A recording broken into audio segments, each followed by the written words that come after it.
여러분이 아는 온유 어디 있겠습니까? 이 사전적 개념을 보니까 온유, 성격, 태도 따위가 온화하고 부드러움 이렇게 기록을 합니다. 이게 전부일까요? 우리의 성격이나 태도가 온화하고 부드럽다. 성경이 말하는 온유는 이렇습니다. 오직 온유한 사람, 그분 보시기에 바로 온유한 것을 말합니다. 이것은 팔복의 세 번째 복이기도 합니다. 마태오 5장 5절을 보면 온유한 자는 복이 있나니 이렇게 말합니다. 그들이 땅을 기업으로 받으리로다. 그들이 땅을 기업으로 받으리로다. 바로 이 그분 앞에서 이 온유한 사람을 통해서 허락하신 복 중에 세 번째 복. 이것은 언제든지 하나님의 이 풍성함 속에 누가 과연 이 풍요로움을 만나느냐 하는 답이기도 합니다. 그러니까 이 온유한 것은 한 채널인데 이를 통해서 하나님의 그 풍성하고도 놀라운 사실들이 만나지는 접점이 바로 온유입니다. 그래서 이 사실로 살아갈 수 있도록 약속까지 하신 사실이거든요. 그래서 우리가 자꾸 이래야 된다 저래야 된다 하는 것은 우리들이 얘기할 수 있겠지만은 이렇게 약속을 했다, 이건 전혀 다른 얘기입니다. 온유한 자가 땅을 기업으로 받게 하신 이 놀라운 비밀입니다.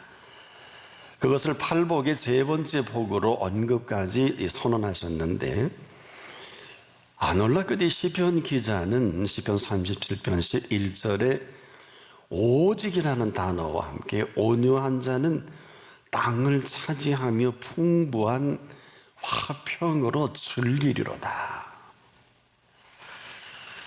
이 사실을 사실대로 살아가는 이 사람이 즐기는 즐김이기도 합니다. 자, 그렇다면 이 온유함이라는 굉장히 중요한 주제가 되는데, 이런 그분 앞에서의 온유함이 온유한 사람으로 나타나게 하시는 그 온유, 이 태도죠. 또 이런 모습으로 그분 앞에서 만나지는 이 온유함, 엄청난 얘기입니다. 그래서 예수님이 심각하게 마태복음 11장에 이런 표현에서 하셨습니다. 나는 마음이 온유하고 겸손하니 나의 멍에를 메고 내게 배우라. 11장 29절이죠. 근데 이렇게 말씀하셨죠. 수고하고 무거운 짐진 자들아, 다 내게로 오라. 왔는데요. 왜? 명하셨으니까 이런 엄청난 책임을 지시겠다는 것인데, 너무 정확하고 그리고 분명하고 어쩌면 이렇게 우리의 삶의 실체를 꿰뚫어 보듯이 아실 수 있을까? 그러니까 우리 인생에 수고와 무거운 짐을 먼저 아셨다는 것은 이 뉴스거리 중에 대단한 뉴스죠. 이 사실, 이 팩트만 제대로 정리된다면 죄송한데 병이 들 필요도 없을 거고, 또 이렇게 쓸데없이 걱정이나 염려, 근심, 또 이런 우리가 일을 만들어서 어려움을 당할 필요가 있을까? 지금도 우리가 수고와 무거운 짐에서만 자유롭다면, 가끔 어떤 분들이 그래요. 내려놓는다. 이건 거짓말이에요. 내려놓으면요, 언제든지 필요할 때 도로 집어요. 이게 심각한 겁니다. 내려놓긴 해요. 근데 필요할 때 또 집어쓰고, 그리고 거기에 빠져버려요. 이게 인생입니다. 우리가 그래서 좀 더 말 뜻을 잘 알아듣는다는 것은 참 소중한 얘기인데, 오늘 저나 여러분의 각자 달라요. 수고와 무거운 짐이 어떤 것입니까? 수고하고 무거운 짐진 자들아, 다 내게로 오라. 이건 자신이 있는 말씀이거든요. 지금 사실 얼마나 우리 주변에 풍파로 또 우리가 상상할 수 없는 일들로 마음 편할 날이 없지 않겠습니까? 근데 사실 여기에 거의 90% 이상은 내가 만든 어려움이죠. 나는 지금 굉장히 잘하는 줄 알지만은 그렇지 않아요. 한번 점검해 보시기 바랍니다. 자, 우리가 열심히 잘 살지 않으면 열심히 잘 살지 않는 것이 아니라 그렇지 아니한 일들로 지금도 끊임없이 일을 어렵게 만드는 사실을 아십니까? 더 정확히 표현하면 우리가 쓸데없는 일을 아주 너무 자연스럽고 이것도 아주 익숙하게 잘 만듭니다. 그리고 심지어 하나님까지 빙자합니다. 내 생각에. 내 생각을 하나님의 생각으로 이렇다라고 하는 무서운 사람도 있는데, 근데 이 결과를 보면 일파만파예요. 어마어마합니다. 차라리 건드리지는 않았다면 그 정도까지 파산지경까지 가지 않았을 것인데, 이런 거예요. 탕자의 실체입니다. 탕자가 분명하거든요. 근데 우리가 항상 이 누가복음 15장을 볼 때 놓쳐서는 안 되는 것이 나간 탕자에게만 우리가 관심을 모아지는데 그렇지 않습니다. 집에 있는 탕자가 더 심각합니다. 자, 이 나간 탕자만 우리가 보더라도 부자인 아버지의 재산에 엄청난 재산의 3분의 1을 달라고 하지 않아요? 이 재산이 얼마나 대단한 재산입니까? 아버지가 할 말이 없겠습니까만은 무려 20년 동안 호랑방탕할 만한 엄청난 돈입니다. 내 아버지는 재산을 보지 않고 아들을 보죠. 이 아들의 생명에 대한 아버지의 마음뿐입니다. 많은 고민을 했을 것입니다. 그런 아버지의 선택은 간단합니다. 줍니다. 아들과의 재산과 아버지는 안 바꿉니다. 자, 이 오랜 세월 그가 다 이 재산을 협의하고 돌아온다 할지라도 아버지의 마음은 이런 거예요. 아이는 죽었다가 살아났으며 내가 잃었다가 얻었기로, 이렇게 표현합니다. 그리고 이 사실로 우리가 즐거워하고 기뻐하는 것이 마땅하니라. 누가 15장 34절에 아주 분명한 기록을 합니다. 당신께서 마땅하신 그 즐거움과 기쁨의 마음이라는 거예요. 아들이 이 마음을 알까요? 어마어마한 재산을 풍지박산 낸 아들이거든요. 쓸어버린 탕자입니다. 더 말할 수 없는. 그런데 이 탕자가 만일에 그가 주신 그 사랑과 은혜의 마음으로 온유한 아들이었다면 어떨까요? 자, 이 사람 온유나 겸손을 발견할 수가 없죠. 차라리 아버지 집에 온유한 아들로 있었다고 한다면 어떤 일이 벌어질까요? 우리 흔한 얘기로 국으로 가만히나 있으면 돈 벌어 오래, 공부해서 학위 따오래, 어디서 무슨 엄청난 일 하래. 아버지의 이 모든 그 기업이 그대로 그 아들에게 땅을 차지할 수 있는 기회 아닙니까?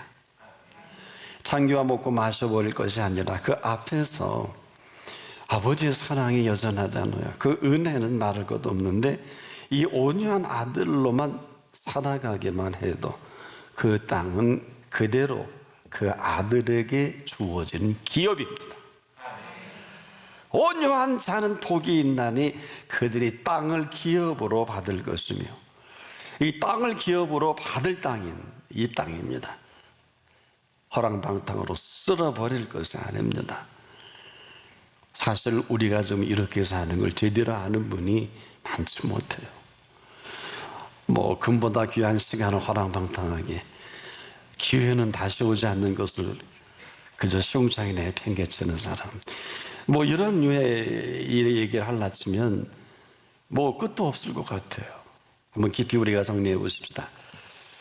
이 온유라는 것은 어느 누구에게도 아무리 강조해도 지나치지 않는 것은 여전히 지금도 주신 은총은 살아계신 주신 은총입니다. 이것이 주신 은혜로 내게 와서 이 사실로 살아가는 사람이 많지 못해요. 흔히 우리는 그러죠. 복 받아야 된다. 틀린 건 아니지만 전 동의할 수는 없어요. 그리스도인은 주신 복으로 살아가는 사람입니다. 조건이 있어요. 온유한 사람이어야 합니다. 복을 받아야 하는 것이 아닙니다. 주신 복으로 살아가게 하신 온유한 사람의 실체를 예수님이 팔복 중에 세 번째로 언급을 하신 거예요. 이건 심각합니다. 하나는 내가 일생을 수고해서 수고한 거 애쓴 결과로 살아가길 원한다면 그렇게 살 수밖에 없을 거예요. 하지만 하나는 주신 은총으로 준비한 모든 것으로 오늘을 살아간다는 것은 이건 전혀 다른 얘기입니다. 그래서 우리가 위에서 허락하시는 은총, 근데 이것이 내게 주신 은혜로 닿기만 한다면 가장 은혜로운 복이죠. 문제는 이 사실로 오늘을 살아갈 거냐, 그렇지 않을 거냐. 자, 그래서 이 오늘 내가 살아가는 이 실체가 이렇게 심각한 겁니다. 그렇지 않은 모든 것이 수고와 무거운 짐으로 빚더미 속에 건강도 잃어버리고 기회도 잃어버리고 세월도 수십 년을 그냥 잃어버리고 정신없이 그냥 살아갈 때 얼마나 많아요. 그럼에도 주신 은총의 그 앞에 있는 사람, 은혜가 돼서 그 은총을 우리가 거부하지 않고 주신 은총과 은혜 가운데 오늘 속에 감추어진 약속은 어느 정도일까요? 지금 그래서 우리는 이 성경을 언약의 책이라고 합니다. 구약은 Old Testament, 신약은 New Testament. 그래서 이 약속의 책이라고 그러지 그냥 성경 이렇게 얘기하지는 않습니다. 성경에 뭐가 들어있는지 전체 그 약속으로 시작과 끝이 있는 약속이면서 시작과 끝을 주도하면서 이 약속은 어제나 오늘에나 영원토록 동일한 약속입니다. 자, 이렇게 우리가 정리하면 심각해집니다. 과연 우리가 이 일을 근거해서 그 약속 가운데 오늘을 살 건지 아니면 자꾸 미루어서 살 것인지, 잠깐 우리가 이 약속의 실체를 좀 들여다본다면 이것은 우리가 한 약속은 아니에요. 신이 하신 우리와 맺어진 언약으로 우리에게 허락하신 이 약속으로 우리는 이것을 이제 주신 은총이다. 그런데 내가 비껴가면 아무것도 아니다. 내가 만나면 이런 은혜 가운데 살아가게 하신 은총입니다. 만일 이 사실을 외면했다, 답이 없어요. 자, 그런데 이 답이 없는 이 사실의 실제 주범이 누구냐? 교만한 마음이. 눈치도 못 채요. 다 이유가 있어요. 이래서 거부하고 저래서 거부하고 그대로 거역이 되고 그대로 불순종이 되겠죠. 자, 이렇게 주신 모든 것이 되게 하는 그 사실이 온유라고 하면, 사실 오늘도 저나 여러분은 로또 복권 앞에 앉아 있을 게 아니라 이런 행운의 자리에 앉아 있어야 합니다. 왜 행운이냐? 지나가면 불행한 사람이에요. 만나지면 엄청난 인생의 행복한 시간이 시작이 되는 것입니다. 아직 아니라고 하면 심혈을 기울여서 때로는 밤이 맞도록이라도, 죄송한데 식음을 좀 빼고서라도 이것은 반드시 묻고 답을 얻어야 할 주제다. 이 최애낼, 이것이 온유거든요. 근데 우리는 전혀 온유하지 않아요. 사전적 개념으로서 그것은 답이 없습니다. 그런데요, 이런 최애넬로 주어지는 이 실체는 지극히 당연한 것이고 당연하게 여겨주신 이 은총이면서 이 당연한 은총으로 살아가는 이 실체를 그분이 매우 기뻐하십니다. 이 사실을 믿음이 없이는 기쁘시게 못하는 이 얘기예요. 믿음이 없이는 기쁘시게 못하나니, 모르고 일평생을 살아갈 수밖에 없어요. 이 모르는 헤매임이 아마 우리들의 수고와 무거운 짐이 아니냐. 해아래 어느 곳에서도 해결해 주지 않아요. 죽을 병을 누가 고칠 수 있어요? 탕자의 병을 누가 고쳐요? 오해와 곡해로 사는 이 어리석음과 딱한 일은 어처구니가 없어요. 여러분, 인생의 수고와 무거운 짐을 저도 잘 몰라요. 제가 수십 년이 넘게도 잘 모르겠는데, 그분은 단숨에 그냥 한 분 한 분마다 이 78억의 모든 수고와 무거운 짐을 다 파악하셨어요. 다 내게 오라 하신 것입니다. 얼마나 놀라워요. 이것이 어떤 것인지 알지 못하면 인생은 아무것도 아니에요. 그래서 나를 떠나서는 너희가 아무것도 할 수 없습니다. 재앙이죠. 이런 재앙이 어디 있어요? 근데 이것을 모세가 인생 사역을 마치고 지켜보고 깜짝 놀랍니다. 시편 90편 9절에 이 분노하시는 이 실제를 정확하게 또박또박 우리의 모든 날이 주의 분노 중에 지나가며 우리의 평생이 일순간에 다 하였나이다. 이스라엘의 광야 40년 복잡하지 않아요. 이스라엘의 광야 40년은 그분이 분노 중에 채워간 시간에 딱 두 사람만 빼놓고 누굴까요? 여호수아와 갈렙입니다. 나머지는 그 수고와 무거운 짐에 짓눌려 그 분노 중에 사라져버립니다. 여러분, 이거 알긴 하겠어요? 그리고 잘하는 줄 알지 않겠습니까? 잘하는 줄 아는 게 뭐냐면요, 불평이에요. 여러분, 불평 잘하죠. 너 왜 그래? 이거 뭐야? 이럴 수 있어? 여기다가 또 원망까지 합니다. 원망이 뭐예요? 하나님을 저주하는 것이고, 불평은 하나님을 평가하는 죄예요. 이걸 거침없이 하고 하나님의 뜻을 이룬다? 어림없죠. 또 뭘 하면 내가 굉장히 잘해서 잘나서 이런 결과로 또 온 줄로 생각을 하고 일생을 그 마지막 시간에 맛보게 된 그 실체를 허무함이라고 합니다. 애쓰고 수고해서 지금 읽어놓은 모든 그 시간과 재물과 모든 그 실적들, 그 결과는 절대 본인에게 있지 않아요. 제가 왜 이렇게 자신하는 줄 아십니까? 여러분, 그럴 줄 안다면 그러지 않을 거예요. 우리가 애써 힘써 아무리 허락하심이라 그래도 누릴 줄 알고 즐길 줄 알고 쓸 줄 알고 먹을 줄 알고 살 줄 안다면 그렇게 할 필요는 없어요. 그런데 우리는 밥 먹는 시간도 아깝잖아요.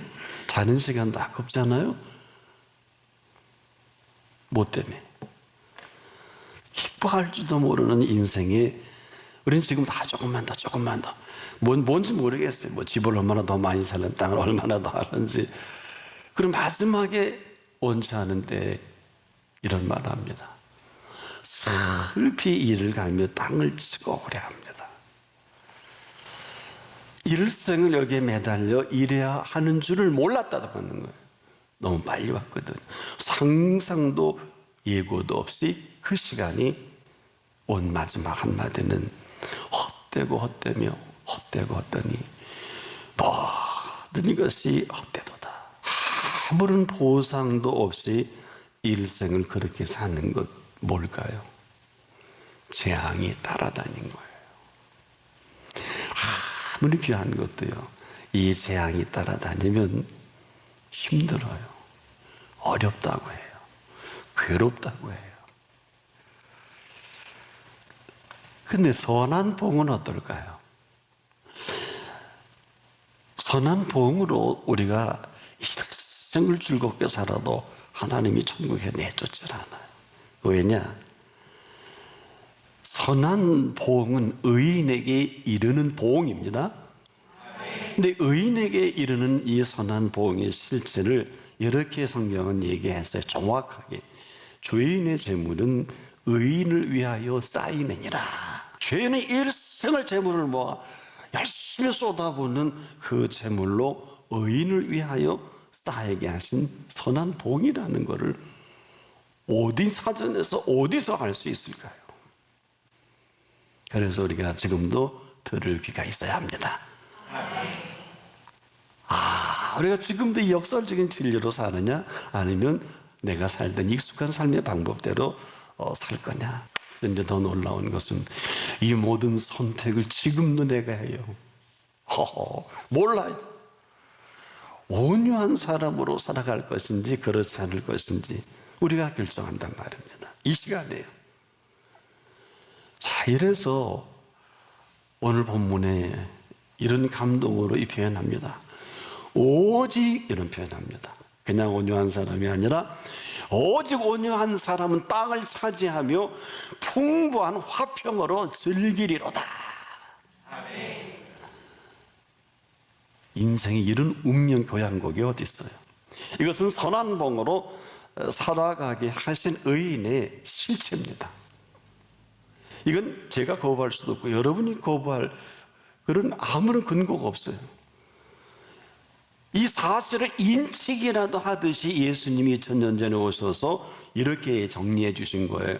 온유한 자는 복이 있나니 그들이 땅을 기업으로 받으리로다. 이 8복 중에 세 번째 복으로 살아가게 하시는 사실입니다. 그래서 당연히 오직 온유한 자는 땅을 차지하며 풍부한 화평으로 즐기리로다 하신 이 사실로 오늘을 살아가게 하신 사실입니다. 더 놀라운 충격적인 사실은요, 놀라지 마십시오. 영원한 이러한 사실로 살아가게 하신 사실입니다. 올해 100세입니다. 만 99세 영재상을 수상합니다. 전 연세대 신학대학 교수인 유동식 박사는 태평양 전쟁 그 말기에 일본 유학 중에 학도병으로 끌려갑니다. 가고시마 하얀 부대에 끌려가게 되는데 미군이 상륙하면 각자 지뢰 하나씩 들고 6탄으로 돌격하는 것이 임무였다 그래요. 그런데 그 부대 안에 중학교도 나오지 않은 일본인이 대학 다니다 온 자기 이 유박사를 얼마나 때리고 죽기까지 패는지 언제 죽을지 모르겠다 하게 매를 맞았나 봐요. 그 눈앞에 언제나 죽음이 있었다. 전쟁 말기에 이 상급 부대에서 또 명령이 하나 떨어졌는데 이런 명령이 떨어졌대요. 하늘에서 낙하산이 매달린 폭탄이 떨어지면 만사를 제쳐두고 깊은 데로 들어가라. 그러더니 며칠 후에는 또 다른 명령이 떨어졌는데 내일 오전 10시 모든 장병은 정복을 입고 정위치에서 방송을 경청하라. 이게 또 뭔 소리요? 하고 정복을 다 하고 서 있었더니 그때 일본이 항복 선언을 하더랍니다. 근데 이 소리를 듣고 기절하는 줄 알았대요. 상상을 못했으니까. 이젠 평생을 걸음통지고 살아도 감사하다. 그때 그런 생각을 하면서 신학자답게 이 팩트를 내 인생이 원체험이다. 8.15 해방이 원체험이라고 이런 스스로의 놀라운 고백을 합니다. 그러면서 이런 말을 해요. 예수 믿고 구원받는다는 게 바로 이런 것이로구나. 얼마나 대단해요. 예수 믿고 구원받는 것이 이런 것이구나. 외정 때 이 양반이 일제강점기라는 말을 쓰질 않아요. 외정 때의 그 압박 속에서 참 내가 어떻게 살았나. 그러면서 요즘 친일파 운운하는 사람들에게 이렇게 반문하고 싶다고 합니다. 조상이나 친척 중에 창씨개명한 사람이 없냐고 묻고 싶어요. 그땐 창씨개명하지 않으면 출생신고도 못했어요. 모든 공무를 할 수 없었죠. 유씨와 임씨는 예외였습니다. 일본 성에 같은 게 있었기 때문이죠. 요즘 보니 광복회장이라는 사람이 친일파 이야기를 많이 하던데 그런 레벨의 사람을 중용한 것이 문재인 정권의 레벨입니다. 100년 살면서 여러 정권을 봐왔지만 제일 못났어요. 그는 100세 시대에 100년을 산 그 소감을 이렇게 피력합니다. 원대하고 구체적인 목표도 좋습니다. 그렇지만 제 경험으로는 하루하루 열심히 사는 게 중요한 것 같습니다. 제 경험으로 봐도 그는 수학과 물리학을 전공한 사람입니다. 연희전문에서. 그래서 아주 유명한 수학에도 신학으로 전공합니다. 그래서 내가 신학으로 전공한 것도, 태평양 전쟁에서 살아온 것도, 조부모 부모님 모두 환갑 지나고 돌아가셨는데 저는 지금 100살까지 살아있는 것도 예수 믿고 구원받는 것이 이런 삶이구나. 너무 좋아하는 거예요. 우리가 지금도 그 앞에 오직 온유한 자는 땅을 차지하며 풍부한 화평으로 즐기리로다 하신 100년의 삶을 나름대로 이렇게 간증합니다. 지금도 유효합니다. 오직입니다. 온유한 자는 땅을 차지하며 풍부한 화평으로 즐기리로다. 이 땅을 차지하게 해주신 대한민국입니다. 그냥이 아니에요. 이 사실을 모르는 무지보다 더한 무지는 없을 겁니다.